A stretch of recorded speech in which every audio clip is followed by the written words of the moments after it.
Obesity. 40% of Americans are overweight now.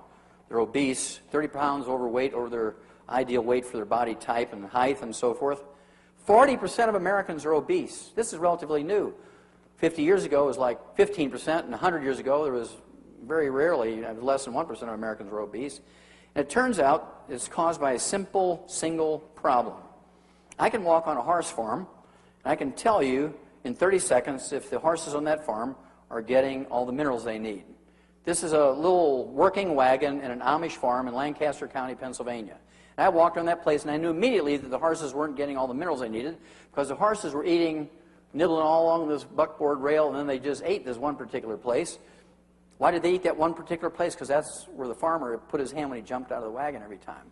His hot, sweaty hand full of what? Salt. Okay? Now, my daddy had a 4th grade education, and he knew every time he'd see our cattle chewing on the fence and eating dirt and chewing on the feed box instead of eating the feed, they were minerally deficient. He'd give them minerals and it'd go away. And we usually learned painfully when we were a kid that it's not socially acceptable to chew on the furniture and eat dirt. Bam! Don't do that anymore. That chair costs a lot of money. Ooh, okay.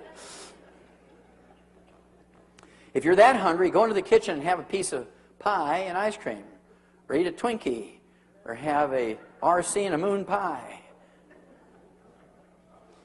And so people began to recognize these cravings, which we call pica and cribbing in animals and munchies in people. The munchies in people are pica and cribbing in animals. Pica and cribbing in animals are the munchies in people. And so we've been taught that these cravings and the munchies are due to a Twinkie deficiency. Now, if we were taught as kids that this is caused by a mineral deficiency, we'd all take minerals that have 0 calories in them, Americans would all be slim. Weight problems are nothing more than a mineral deficiency disease. Now, nobody knows more about weight gain, weight loss than veterinarians. Why is that? When you put an animal into the feedlot, what are they supposed to do? Lose weight or gain weight? Gain weight. So we know the technology. And snack food companies know this. They spend a lot of money on research learning the technology of weight gain. And they fix their little snacks to make sure that you just can't eat one. In fact, one of them, Lay's potato chips, even uses that as their motto on their bag. You just can't eat one. And so they fix it so you're minerally deficient if you eat their stuff. Okay?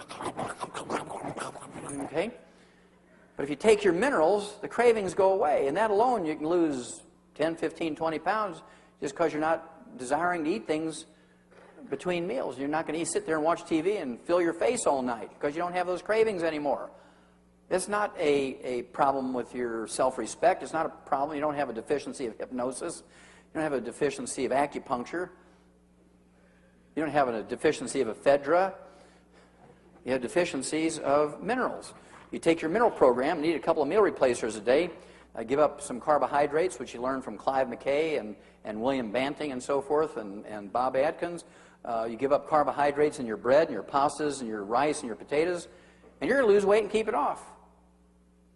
It won't come back as long as you stay on that program. But as soon as you go off your minerals, the cravings start up again because it's a mineral deficiency. You'll always get rid of the cravings within 10 to 14 days.